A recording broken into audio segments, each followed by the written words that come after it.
한 강사가 와서 현대 기업에 무엇이 필요한가? 라고 하는 제목으로 강의를 했습니다. 그런데 그 강사가 강조한 게 뭐였냐면 고객을 사랑하라는 거예요.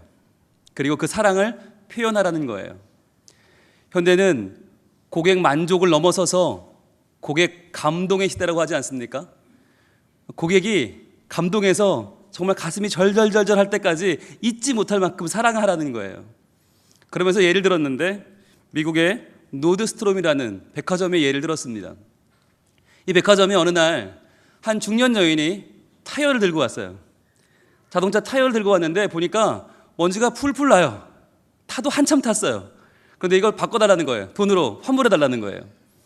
자, 매니저가 잠깐 당혹스러운 표정을 짓다가 그래도 미국이니까 한번 영수증을 주시면 언제 사갔는지 한번 확인해 보겠습니다. 그랬더니 영수증이 없다는 거예요. 그냥 바꿔달라고, 환불해달라고. 매니저가 곤란한 표정을 지으면서 그러면은 가격을 알아요. 환불해 주니까. 가격표는 있냐고 그랬더니 없다는 거예요.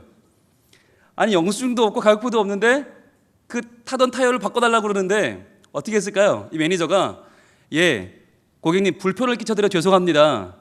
저희 타이어가 마음에 안 드셨군요. 그리고는 얼마에 사셨어요? 물어봤어요. 그 여인이 29달러요. 29달러를 바로 챙겨서 현찰로 줬어요. 그리고 안녕히 가시라고. 자, 여기까지는 평범한 이야기입니다. 그런데 중요한 게 뭐냐? 여기부터인데 이 노드스트롬 백화점에서는요 타이어를 안 팔아요. 판 적도 없는 타이어를 한참 타다 들고 와서는 내놓으려는데 돈 달라고 그러는데 바꿔준 거예요. 그런데 여러분 이 29달러를 내준 이 사건이 전 미국에 입소문이 나기 시작합니다. 그러더니요 어마어마한 광고 효과를 가져와서 이 노드스트롬 백화점을 우리도 알잖아요. 이 대한민국 부산에 있는 우리도 알잖아요. 그죠? 이 정도면 29달러 어치는 크게 한 거죠. 자, 이 이야기를 들어주면서 이렇게 고객을 사랑해야 된다. 그 사랑을 표현해라 하는데 이 임원들이 기업체 임원쯤 되니까 뭐 많이 들은 얘기 아니에요. 그러니까 이러고 앉아가지고 에이 그 뭐 저거 뭐 우리 다 하는 거 이러고 있었어요.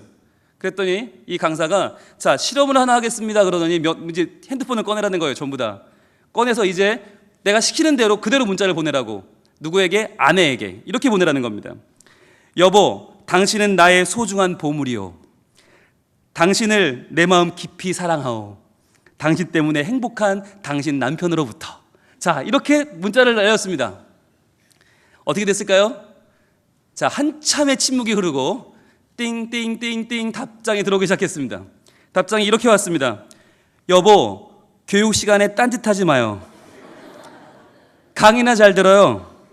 정 심심하면 할 일이 없으면 바람을 쐬든지 차라리 잠이나 자요. 실없는 소리 하지 말고. 이렇게 답장이 온 거예요. 자, 이런 답장도 왔어요. 왜요? 누가 이런 거 하라고 시킵니까? 이거 숙제죠? 아우 별꼴이야. 이렇게 답장이 온 거예요. 당황을 했습니다, 임원들이. 이게 아닌데? 그때 강사가 이야기합니다. 여러분, 우리가 어쩌다 사랑을 표현할 수 있지만 그러나 평상시에 표현하지 않다가 평상시에 아무것도 안 하다가 갑자기 표현하면 이런 반응이 옵니다. 고객들도 마찬가지라는 거예요. 평상시에는 고압적인 자세로 아무것도 안 하고 딱딱하게 있다가 갑자기 어느 때가 돼서 사랑하는 척하면 티가 나고 그거 먹히지 않는다는 거예요. 자, 여러분 이게 과연 기업만의 이야기일까요? 우리 가정은 어떻습니까? 여러분 밖에 나가면 전쟁터 아닙니까? 얼마나 힘들어요. 그 돈 몇 푼 벌자고 굽신굽신하면서 정말 힘들게 살아가는 우리의 남편들, 가장들, 그리고 늘 집안일에 힘쓰는 우리 아내들, 또 요즘 아내들은 맞벌이도 많이 하잖아요. 그렇게 힘들어 집에 오는데 과연 집에 오면 대문을 열고 들어서면 과연 집안에는 평안과 위로와 감사가 있습니까? 우리가요 잘 표현을 안 해요. 우리 문화가 어떤 문화입니까? 정문화 아닙니까? 정문화. 말하지 않아도 알아요. 알긴 뭘 알아요? 말을 해야 알지. 말을 해야 하는데 우리 문화는 그냥 대충 그냥 뭐 알려니 그냥 알아주려니. 아니요, 그렇지 않다는 거죠. 표현해야 돼요. 여러분 신기한 게 있어요. 고3까지 공부를 잘하던 우리 아들 딸들이 대학만 가면요 이놈이 3월 4월이면 이 바뀌어요. 그래가지고 이상한 논팽이를 따라가요. 이상한 오빠를 따라가서 이상하게 가버려요. 정신을 못 차려. 그럼 뭐라는지 아세요? 그 오빠가 날 사랑한대요. 아니 얘네가 왜 이럴까요? 부모가 한 번도 사랑한다는 말을 안 해주니까, 부모님은 아이를 목숨처럼 사랑하지만 한 번도 사랑한다는 얘기를 들어본 적이 없으니까 이 아이들이 자기를 사랑한다는 그 이상한 오빠를 따라간다니까요. 우리 금쪽 같은 아이들이 이상한 여자애를 막 따라가요. 왜 저런 애를 만나지? 걔는 사랑한다고 그랬거든요. 부모님은 사랑한다고 안 하고. 그러니까 여러분, 이 표현이 중요한 겁니다. 엄마 아빠는 나를 사랑하지 않는다고 말하는 대부분의 아이들이요, 사랑받지 못하는 게 아니에요. 부모가 말해주지 않는 거예요. 저는 가능하면 지금 당장 일어나서 아들, 딸에게 뛰어가서 사랑한다고 말하라고 하고 싶어요, 지금. 말해줘야 돼요. 내가 너를 사랑한다. 엄마 아빠가 너를 사랑한다. 부부도 마찬가지입니다. 남편은 아내에게, 아내는 남편에게 손을 붙잡고 말해줘야 돼요. 여보 사랑해요. 여보 당신밖에 없어요. 라고 말해줘야 되는 거예요. 표현의 힘이 이렇게 중요한 거예요. 감사는 표현해야 됩니다. 여러분, 지지난주에 11월 첫 주에 봤던 말씀이 있습니다. 시편 107편 1절 말씀을 함께 봤었는데요. 한번 띄워주시죠. 같이 한번 읽어볼까요? 시작. 여호와께 감사하라. 그는 선하시며 그 인자하심이 영원하미로다. 아멘. 우리 다 여호와께 감사한 마음이 있잖아요. 다 감사하죠. 안 감사한 사람이 어디 있어? 그런데 성경은 뭐라고 말해요? 감사하라고 말해요. 감사하라고 말해요. 이게 뭐냐? 표현이에요. 하나님 감사합니다. 하나님 감사합니다. 하나님 감사합니다. 하라는 거예요. 뭘 감사하나? 하나하나 일일이 감사하는 거예요. 하나님의 선하심도 감사하고, 하나님의 인자하심도 감사하고, 하나님의 영원하심도 감사하라는 거예요. 하나님의 선하심은 하나님의 완전하심이었죠. 우리는 완전하지 않지만 하나님은 완전하셔서 우리가 하나님 안에서 어떤 일이 될까 안 될까 고민하며 일할 때 하나님이 되게 하신다. 그것이 하나님의 선하심, 완전하심이었어요. 그런데 하나님은 선하신데 우리는 안 선하니까 우리는 하나님 앞에 설 때마다 죄인이고 설 때마다 부끄러워요. 그래서 하나님은 어떻게 해요? 선하실 뿐 아니라 인자하시다. 우리의 마음을 위로하시며 우리를 평안 가운데로 인도하신다. 그런데 더 중요한 거, 그 선하심과 인자하심이 하루 이틀 가는 게 아니라 영원하다는 거잖아요. 그것을 일일이 하나님의 성품을, 하나님은 이런 분이십니다, 하나님이 하나님 되심을 찬양하는 것, 감사하는 것이 얼마나 중요한가. 그게 우리 첫 주에 감사는 응답입니다라는 말씀이었어요. 그런데요, 중요한 거, 우리가 하나님의 하나님 되심, 하나님의 성품을 찬양할 때 그럼 하나님은 그러면 찬양만 받고 가만히 계시나? 그래, 내 성품을 찬양하는구나, 잘한다, 가만히 계시나? 아니라는 거예요. 하나님이 그렇게 하나님의 하나님 되심을 찬양하는 주의 자녀들에게 해주시는 놀라운 역사가 있어요. 그게 2절이에요. 오늘 2절 말씀 같이 한번 읽어보겠습니다. 2절 띄워주실래요? 시작. 여호와의 속량을 받은 자들은 이같이 말할지어다. 자, 우리를 속량하신다. 우리를 속량하신다. 그런데 속량이라는 말이 좀 어렵잖아요. 여러분, 성경을 읽을 때 잘 읽는 방법이 있는데 어려운 말은 일단 넘어가세요. 어려운 말은 좀 이따 다시 볼 거예요. 여호와의 속량 어렵죠? 쉬운 말만은 볼까요? 다시 한번 띄워주실래요? 자, 여호와의 속량은 어려우니까 그 다음 쉬운 말만 좀 보겠습니다. 쉬운 말 뭐예요? 받은 자들은 이같이 말할지어다. 자, 이 부분만 다시 한번 시작. 받은 자들은 이같이 말할지어다. 자, 이게 뭐냐? 이게 감사예요. 감사란 받은 것을 받았다고 하는 거예요. 받은 것을 받았다고 하는 것 너무 쉽죠? 그런데 이 쉬운 게 우리 삶에 안 돼요. 여러분, 우리 삶에 받지 않은 게 하나라도 있습니까? 여러분 사시는 집을 여러분 지었습니까? 여러분이 설계해서 여러분이 미장하고 여러분이 문 달고 지었습니까? 아니죠. 내가 짓지 않은 집에 살아요. 여러분 지금 입고 있는 이 옷을 여러분이 한 땀 한 땀 다 짰습니까? 아니죠. 우린 짜지 않은 옷을, 여러분 오늘 아침 드신 여러분의 식사는 여러분이 농사지어 만든 겁니까? 아니잖아요. 우리는 내가 짓지 않은 집에 살고 만들지 않은 옷을 입고 내가 경작하지 않은 쌀을 먹어요. 다 받은 것이에요. 그뿐입니까? 여러분, 우리 중에 우리 부모님을 내가 캐스팅한 사람이 있어요? 내 자녀를 내가 고른 사람이 있어요? 아니, 내 남편, 내 아내는 내가 고른 게 맞습니까? 과연? 다 받은 것이에요. 그뿐이에요. 제일 중요한 건 내 생명. 내 생명을 내가 준 사람이 어디 있어요? 아무도 내 생명을 준 사람이 없어요. 다 받은 것이에요. 그러니까 하나님께 우리는 다 받았으면서 받았다고 안 해요. 그리고 뭐라고 그래요? 왜 이거밖에 안 줬냐고 그래. 불평하고 불만하는 것이죠. 감사는 무엇입니까? 받은 것을 받았다고 하는 것입니다. 그러니까 여러분, 감사의 제목은 끝도 없고요, 감사의 기도는 한이 없어요. 하나님 생명 주셔서 감사합니다. 구원해 주셔서 감사합니다. 자녀 주셔서 감사합니다. 부모님 주셔서 감사합니다. 좋은 교회 주셔서 감사합니다. 좋은 목사님 주셔서 감사합니다. 한도 끝도 없는 것이 감사예요. 다 받았으니까. 하나 더 해보겠습니다. 기대는 무엇입니까? 그럼 기대는 받을 것을 받을 줄로 아는 거예요. 받을 것을 받을 것이라고 말하는 게 기대예요. 쉽지요? 그런데요, 이 감사와 기대가 삶에 있느냐 없느냐, 차고 넘치느냐 그렇지 않느냐가요, 우리 삶의 질을 결정해요. 받은 것을 받았다고 하고 받을 것을 받을 줄로 믿으면 그 인생은 풍성한 삶이 되는데, 받은 거 받았다고 안 하고 불평하고 받을 것을 받을 줄 모르고 불평하면 불평만 가득하고 아무것도 안 되는 인생이 되어버려요. 여러분, 영어로 이 땡큐라는 말을 하는데 0.3초가 걸린답니다. 그걸 또 재고 앉았어요, 그죠? 0.3초. 그래서 미국에 0.3초의 기적이라는 유명한 베스트셀러가 있어요. 땡큐만 잘해도 인생이 바뀐다. 땡큐만 잘해도 삶이 풍성해진다. 0.3초의 기적. 그러면 우리말로 바꾸면 감사합니다 아닙니까? 감사합니다. 얼마나 걸릴까요? 한 1초 걸리나요? 우리 옆에 있는 분에게 인사해 볼까요? 감사합니다 하겠습니다. 감사합니다. 응답해야죠. 아이고 감사합니다. 예, 여러분 주고받는데 2초면 끝나요, 그죠? 자, 2초의 기적이라고 해봅시다. 2초의 기적. 이렇게 표현하는 거, 감사를 표현하고 기대를 표현하는 게 왜 중요할까요? 이 표현이 아무것도 아닌 것 같지만 주고받는 요 딱 2초가요, 인생을 얼마나 풍성하게 하는지 몰라요. 제가 지지난주 수요일입니다. 수요예배를 드리러 교회를 오는데 엘리베이터를 탔거든요. 지하 1층에서 엘리베이터를 탔는데 그때 우리 교회 여집사님 두 분을 만났어요. 자, 지지난주면 제가 첫 설교하고 3일 만이에요. 얼마나 어색해요. 서로 얼마나 어색해. 저도 우리 교회 집사님들인가 보다 했죠. 그냥 엘리베이터 같이 탔으니까, 수요예배 시간이니까. 근데 그분들은 저를 얼굴은 알지만 뭔가 쭈삣쭈삣, 서로 쭈삣쭈삣 어색했어요. 자, 엘리베이터 딱 탔는데 여러분, 지하 1층부터 5층까지 그렇게 먼지 처음 알았어요. 아니, 서로 어색하니까 이게 5층이 왜 이렇게 멀어요? 아니, 그래서 인사를 할까 말까, 말을 걸까 말까 막 하고 있는데, 제가 또 이제 서울에서 듣고 온 세뇌받았던 교육이 있어요. 부산에 가면 말이 없다는 거예요. 이분들이 표현을 안 한대요. 아무리 좋아도 말도 없고 말이 없으니까 그것 때문에 상처받지 말라고 세뇌교육을 받고 왔어요, 제가. 그러니까 이것만 말을 할 수도 없고 말했다가 대답이 없으면 그건 어떡하나 걱정이 되고, 그래서 하염없이 올라가는데 왜 이렇게 멀어? 그래서 할 수 없이 입을 열었습니다. 서울은 추운데요, 부산은 따뜻하네요 라고 제가 얘기를 했어요. 어렵게 얘기를 꺼냈어요. 그런데 어떻게 됐을까요? 자, 짧은 침묵이 흐르고 한 집사님이 맞아요, 부산은 따뜻해요. 그런데 두 번째 분이 압권이었어요. 바로 나온 두 번째 분의 답, 목사님이 와서 그래요.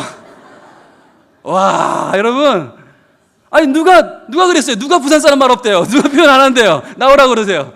저는요, 이런 아름다운 시를 처음 들어봤어요. 부산이 따뜻하지요, 목사님이 와서 그래요. 이야, 저는요, 이 두 분의 그 아름다운 하모니를 듣는 순간에 제가 그동안 가졌던 그 모든 세뇌 교육이 다 거짓이었구나. 제가 모든 걸 다 벗었어요. 모든 짐을 벗었어요. 야, 부산은 멋진 곳이구나. 우리 성민교회 정말 아름다운 교회구나. 제가 아멘, 그래요. 제가 얼마나 마음이 위로가 얻었는지 몰라요. 너무 행복했어요. 너무 행복했어요. 여러분, 제가요, 실은 아들 둘이 있는데 이 아들 둘이 다 지금 졸업반이에요. 한 녀석은 중3이고 한 녀석은 초등학교 6학년. 둘 다 졸업반이라 지금 애매한 시기라서 얘네들 이번 학기 좀 마치고 내려오라고 서울에 애들이 있어요. 평일날 애들이 서울에 있어요. 그러니까 아내도 돌봐줘야 되니까 서울에 있어요. 제가 혼자 내려와서 혼자 매일 설교 준비하고 설교하고 집에 가면 밥하고요, 빨래하고요, 설거지하고요, 청소하고요, 그리고 살고 있어요. 제가 재활용하고요, 그 음식물 쓰레기 버리고요, 하루 종일 정신이 하나도 없어요. 그렇게 외롭고 그렇게 쓸쓸한데 그 두 마디에 제가 눈 녹듯이 녹아버렸어요. 부산은 따뜻하지요, 목사님이 와서 그래요. 이 한마디에 제가 너무너무 행복했어요. 자, 여러분, 지난 금요일이었어요. 말이 나온 김에. 금요일 저녁 밤 10시에 제가 이 당회실에 앉아서 막 컴퓨터로 오늘 설교를 준비하고 있는데 갑자기 문을 똑똑 두드리는 거예요. 10시가 넘은 시간에. 누구지? 나가봐서 열어봤어요. 근데 권사님 세 분이 오신 거예요. 여러분, 금요일 저녁 10시에, 밤 10시에 권사님 세 분이 왔다? 심각한 문제가 터진 겁니다. 긴장을 하고 제가 문을 조심스럽게 열었어요. 그리고 권사님 무슨 일이세요? 그랬더니 그분이 뭐라고 했을까요? 이렇게 질문하셨어요. 목사님, 냉장고 왔어요. 지금 이삿짐이 안 왔으니까 냉장고가 없잖아요, 집에. 냉장고가 없으니까 지금 밥이나 제대로 먹고 있나 걱정이 되신 거예요. 세 분이 오셔서는 목사님, 밥은 드셨어요? 목사님, 뭐 드시고 사세요? 목사님, 걱정돼요. 뭐 드세요? 그러시는데 제가 눈물이 핑 돌더라고요. 그래서 그랬어요.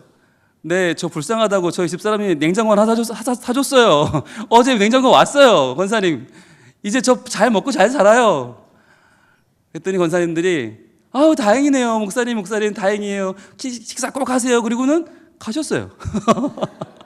아니 밤 10시에 제가요 얼마나 처음엔 당황이 되든지요. 근데 정신을 차리고 보니까 이게 얼마나 고마운 일이에요. 아니 세상에 어느 목사가 금요일날 밤 10시에 권사님 3분이 오셔가지고 밥 먹었어요. 그 소리 듣는 목사가 어디 있겠어요. 제가 그분들 눈빛을 보는데 얼마나 사랑스럽던지요. 그 눈빛을 보고 떠오른 게 있었어요. 제가 11월 첫 주에 부임 설교하러 오던 주에 서울에서 밤늦게 출발해 새벽 2시 반에 사택에 떨어졌는데 그때 저를 맞이해 줬던 게 있어요. 그게 바로 전복죽이었어요. 큰 솥에 죽이 가득 이렇게 끓고 있는데 여러분 그 딱 떴더니 그 안에 전복이 팍 터지는데요. 부산에 왔구나 느낌이 확 오더라고요. 부산이구나.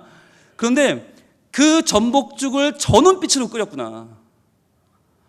우리 새로 오는 목사님이 밤에 새벽에 여기 또 떨어져서 배 곪고 설교할까봐 이거 드시고 든든하게 설교하라고 이거 휘저으시던 눈빛이 저 눈빛이구나 생각이 되니까요. 정말 제가 금요일 그 밤 10시에 설교 준비를 못하고 한참을 그렇게 앉아 있었어요. 여러분 사랑을 표현한다는 것이 얼마나 귀한 건지 몰라요. 감사를 표현한다는 것이 얼마나 귀한지 몰라요. 여러분 실력은 표현력입니다. 말하지 않아도 알지 이런 노래 부르지 마세요. 실력은 표현력이에요. 여러분 그런데 사람이 이렇게 감동하고 좋은데 하나님은 다르실까요? 여러분 우리가 누굴 닮았어요? 하나님 닮았어요. 하나님이 세상을 창조하실 때 길이는 기른처럼 짓고요, 고양이는 고양이처럼 짓고요, 사자는 사자처럼 지었어요. 그럼 사람은요? 하나님처럼 지었어요. 그래요. 하나님의 형상이에요.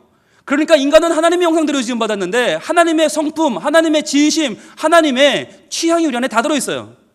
하나님도 어떤 분이냐? 우리가 받은 것을 받았다고 할 때, 받을 것을 받을 것으로 알고 감사와 기대를 표현할 때 하나님이 기뻐하시는 줄 믿습니다. 자, 그러면 뭘 감사하고 뭘 표현해야 되는가? 오늘 본문 2절과 3절을 다시 한번 읽어보겠습니다. 본문 2절 3절 시작. 여호와의 속량을 받은 자들은 이같이 말할지어다. 여호와께서 대적의 손에서 그들을 속량하사 동서남북 각 지방에서부터 모으셨도다. 아멘. 속량받은 자들은 말할지어다. 그러니까 여호와의 속량이라고 하는 부분을 다뤄야 되는데요. 속량이 뭐냐? 여러분 제가 속량을 여러분 지금까지 많이 설교했지만 이번에는요 우리나라 역사에서 한번 살펴봤습니다. 자, 우리나라 역사를 보니까 제가 사전을 이번에는 한국민족문화 대백과사전을 봤는데 거기 이렇게 나오더라고요. 속량이란 조선시대 노비에게 대가를 받고 그들의 신분을 풀어주어 양인이 되게 하던 제도다. 그러니까 노비는 대대로 노비 아닙니까? 결코 노비를 벗어날 수 없는데 그들이 대가를 내면 나라에서 그들을 양인으로, 자유인으로 인정해주던 제도가 있었다는 거예요. 그러니까 바꿔 말하면 속량이란 뭐냐? 면천이에요. 할아버지도 노비, 아버지도 노비, 나도 노비. 이 노비를 벗어날 길이 없는데 이 노비를 벗어나게 되는 것이 속량이에요. 그런데 설명이 이렇게 이어집니다. 조선시대 경국대전에 보면 노비가 공을 세우면 양인이 되는 규정이 실려 있고 실제로 모반 사건을 공을 세워 면천된 사례나 연려, 효녀로서 면천된 사례도 있으며 군공으로 양인이 된 사례도 있다. 군공은 전쟁을 나갔다는 거죠. 그러나 조선 전기에는 양인이 되는데 오랜 시일과 복잡한 수속, 그리고 이게 중요한데요, 막대한 대가가 요구되어 비록 노비가 재산이 있을지라도 속량은 거의 불가능했다. 이러는 제도는 있는데 해당자가 없다는 거예요. 왜? 너무 많은 대가가 필요해요. 그냥 돈이 많다고, 노비가 돈이 좀 있다고 이 속량을 할 수 있는 게 아니에요. 어마어마한 돈이 들어가니까 이걸 감당할 수가 없어서 그냥 돈을 가지고도 노비로 사는 거예요. 여러분 이걸 바꿔 생각하면 우리 인생에도 속량이 무엇입니까? 우리의 죄에 씻음받고 죄인이었던 우리가 자유인이 되는 건데 과연 이렇게 될 수 있냐는 거예요. 우리 능력으로 될 수가 없다는 거예요. 아무리 노비가 돈이 많아도 그 돈으로 그 감당할 수 없는 대가를 낼 수가 없어서 양인이 못 되는 것처럼 속량은 불가능한 것처럼 우리 인간도 우리 스스로의 속량은 불가능합니다. 죄를 먹고 마시고 죄를 따라 살다가 죄인으로 죽는 인생이 인간이라는 거예요. 이걸 도무지 인간은 어떠한 대가를 치르고도 이 죄를 씻을 수가 없다는 거예요. 그래서 우리에게도 자력 속량은 불가능합니다. 그래서 누가 오셨습니까? 예수 그리스도가 이 땅에 오셨죠. 예수 그리스도가 오셔서 그분이 십자가에 죽으심으로 그 보혈의 공로로 그 핏값으로 우리를 속량하셨습니다. 여러분, 우리는 할 수 없는 그것을 예수 그리스도가 하셨습니다. 예수님이 씻지 못할 죄는 없습니다. 예수의 보혈로 감당 못할 죄는 없습니다.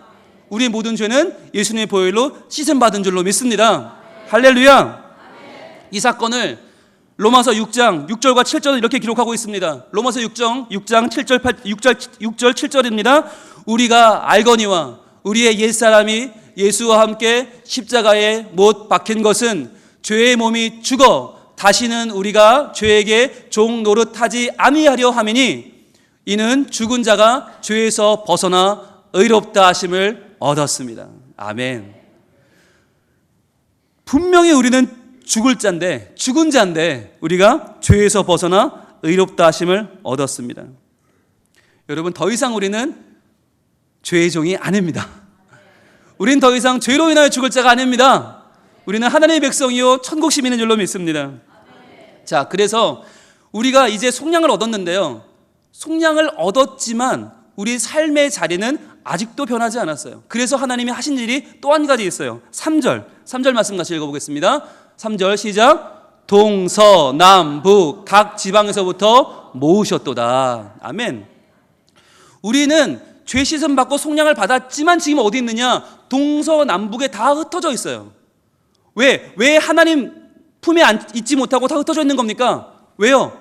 아직까지 속량을 받았음에도 그것을 믿지 못하는 거예요.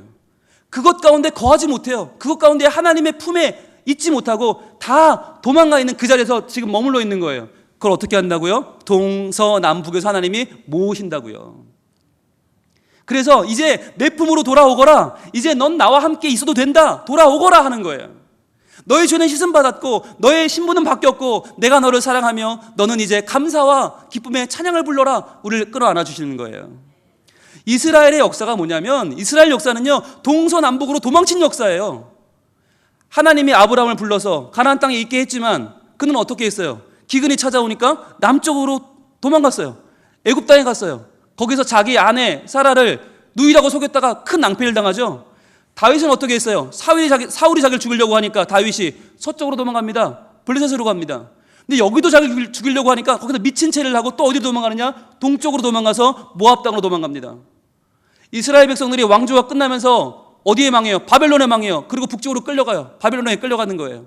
이렇게 이스라엘 역사는 동서남북으로 다 도망치고 흩어지는 역사였어요. 그런데 하나님은 그 북쪽으로 끌려간 그 가장 시대를 점령하던 강국 바벨론으로부터 그 백성을 구원하셨습니다. 마치 지금 우리가 죄의 권세에서 노임을 못 받을 것처럼 그렇게 너무나 너무나 무서운 죄 앞에 서 있지만 그 당시 가장 강하던 그 바벨론에서 이스라엘 백성이 하나님의 은혜로 노임을 받게 됩니다. 그게 얼마나 좋았겠어요. 그 포로에 돌아올 때 얼마나 기뻤겠어요. 그 기쁨의 노래가 시편 126편입니다. 시편 126편 1절과 2절 말씀 띄워주세요. 우리 한번 같이 읽겠습니다. 시편 126편 1절과 2절입니다. 시작. 여호와께서 시온의 포로를 돌려보내실 때에 우리는 꿈꾸는 것 같았도다. 그때에 우리 입에는 웃음이 가득하고 우리 혀에는 찬양이 찼었도다. 그때에 문나라 가운데서 말하기를 여호와께서 그들을 위하여 큰 일을 행하셨다 하였도다. 아멘.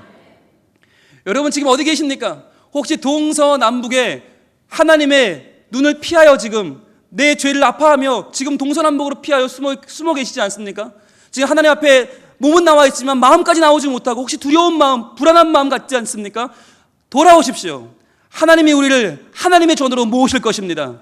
하나님의 은혜로 우리를 모으실 것입니다. 그날에 우리가 웃음이 가득하며 기쁨이 가득하며 하나님의 큰 일을 행하셨다고 감사하고 찬양하며 주님의 품으로 모여든다는 것입니다. 여러분 감사는요 표현해야 됩니다. 감사는 표현해야 됩니다. 여러분 우리 교회 표를 다시 한번 읽어볼게요. 표 시작. 감사가 넘치는 거룩한 교회. 그렇습니다. 우리 교회는 감사가 넘치는 거룩한 교회예요. 지난 주간에 제가 저희 시찰 목사님들 몇 분 만났거든요. 근데 그 목사님들이 하나같이 하시는 말씀이 있어요. 저 인사하면서 제가 홍정입니다 그랬더니 목사님 두 가지 얘기를 하는데 좋은 교회에 오셨습니다. 그리고 두 번째, 우리 양 목사님 좋은 목사님 만났습니다. 교회 칭찬하시고 우리 양교수 목사님 칭찬하시고 누구나 다 똑같이 마치 입에 말을 맞추는 것처럼. 여러분, 왜 우리 교회 좋은 교회입니까? 왜 양교수 목사님 좋은 목사님이십니까? 다음 주에 우리 교회 잔치가 있죠. 우리 양교수 목사님께서 1991년에 우리 교회에 오셨어요. 그래서요 20년 넘게 24, 5년을 전심으로 헌신하시다가 이번에 다음 주 은퇴하시는데 원로 목사로 추대가 되십니다. 여러분, 근데요 원로 목사 추대가 절대 쉬운 일이 아니에요. 이건요 정말 어느 교회나 다 부러워할 만한 일이에요. 왜냐하면 목사님께서 20년 넘는 그 긴 시간 동안 어떠한 연약함 없이 목회를 잘해 오셨다고 하는 증거고요. 그리고 또 교회가, 요즘은 교회가 건강하지 않은 교회가 너무 많아서 목사님이 20년씩 목회하는 걸 보고 있지 않거든요. 흔드는 교회가 많은데 20년 넘는 시간 동안 목사님을 잘 보필하고 도와서 여기까지 부흥하고 성장해 왔다는 거잖아요. 이건요 여러분, 모든 목사님들이 부러워할 일이고 모든 교회가 부러워할 일이에요. 이 좋은 날, 여러분 다음 주입니다. 이 좋은 날 우리가 감사를 고백하고 표현하면서 우리 주변 사람들한테 자랑할 수 있으면 좋겠어요. 우리 교회 이런 교회다. 봐라, 여러분 역사가 아무리 길어도요 원로 목사님 한 분도 없는 교회도 있어요. 우리는 첫 번째 목사님이 첫 번째로 원로 목사 추대를 받으십니다. 이 기쁜 아름다운 감사의 제목이 우리에게도 차고 넘치고 이 부산 지역에 흘러 넘치고 우리나라가 이 영향을 받아서 모든 교회가 건강한 교회가 되고 모든 목사님들이 건강한 목사님들이 되어서 한국 교회가 바른 길로 가는 열쇠가 씨앗이 되기를 소망합니다. 우리는요 좋은 교회, 좋은 목사님. 그럼 됐잖아요. 뭐가 더 필요해요? 좋은 교회에 나와서 하나님 말씀을 듣고 예배하면서 회복되고 하나님의 은혜로 살아가잖아요. 그 감사를요 이번 한 주간 여러분 표현할 수 있길 바랍니다. 만나는 사람마다 감사합니다, 감사합니다, 감사합니다. 제가 아까 이 설교를 하고요 1부 끝나고 한 집사님이 길에서 만났는데 그 집사님 버덕 손 잡으면서 안녕하세요가 아니라 감사합니다 하시더라고요. 제가 힘이 났어요. 얼마나 힘이 났는지 몰라요. 여러분 이번 한 주간 우리 인사하면서 감사합니다, 그래요 감사합니다, 어이구 감사합니다. 시간이 아깝지 않잖아요. 얼마나 좋아요. 그 감사의 표현으로 한 주간 감사할 때 하나님께서 우리의 감사 위에 감사를 더하시고 감사 위에 감사를 더하셔서 더욱더 충만한 하나님의 교회로 굳게 우뚝 설 수 있도록 인도하실 줄로 믿습니다. 기도하겠습니다. 이 시간 기도하실 때 나를 구원하신 하나님의 속량하심에 감사합시다. 주의 종으로 살던 나를 구원해 주신 그 사랑을 찬양합시다. 그리고 좋은 교회, 좋은 목사님 만나게 해주신 은혜를 감사하면서 이 감사를 표현하며 사는 능력도 허락하여 주시옵소서. 기도하겠습니다. 아버지 하나님, 하나님 감사합니다. 하나님 감사합니다. 죄에 빠져 살 수밖에 없는 우리를 주님 제 가운데 건져주시고 속량하여 주시고 우리를 하나님 자녀 삼아주시니 감사합니다. 하나님, 저희들 이제는 죄의 종으로 살지 아니하고 하나님의 은혜의 백성이 되어 주님 하나님께 감사하며 하나님을 높이며 그것을 감사하며 기대하며 이 땅 가운데 선포하며 사는 능력을 허락하여 주시옵소서. 주님, 우리에게 주신 모든 은혜의 감사함을 찬양할 때에 이번 한 주간 저희들 더욱더 감사의 제목으로 주님 앞에 찬양하며 감사하며 표현하며 살기를 소망하오니 주님 우리가 다 함께해 주시고 우리의 모든 감사를 받으시고 우리 모든 찬양 가운데 거하시고 더욱더 큰 감사와 큰 찬양과 큰 기대가 차고 넘치는 우리 성민의 모든 권속들이 다 될 수 있도록 주여 도와주시옵소서. 하나님 감사합니다. 하나님 감사합니다. 더욱 감사하며 주님과 함께 동행하는 한 주가 되게 하여 주시옵소서. 하나님 감사합니다. 여호와께 속량을 받은 자들은 이같이 말할지어다. 우리가 감사하며 찬양하며 나아갈 때에 우리의 죄를 씻어주신 주님을 더욱 높이며 우리에게 더 나은 미래를 열어주시는 하나님을 찬양하며 동서남북에 흩어져 있던 우리를 한데 모으신 주님 품으로 안아주시는 하나님을 더욱더 높이며 영광 돌리는 삶을 살게 하여 주시옵소서. 그리하여 더욱더 주님 앞에 감사할 때 감사 위에 감사를 더하시고 기대 위에 기대를 더하시는 하나님께서 이번 한 주간도 우리와 동행하여 주시고 우리의 삶을 온전케 하실 줄로 믿습니다. 예수 그리스도 이름으로 기도하옵나이다. 아멘.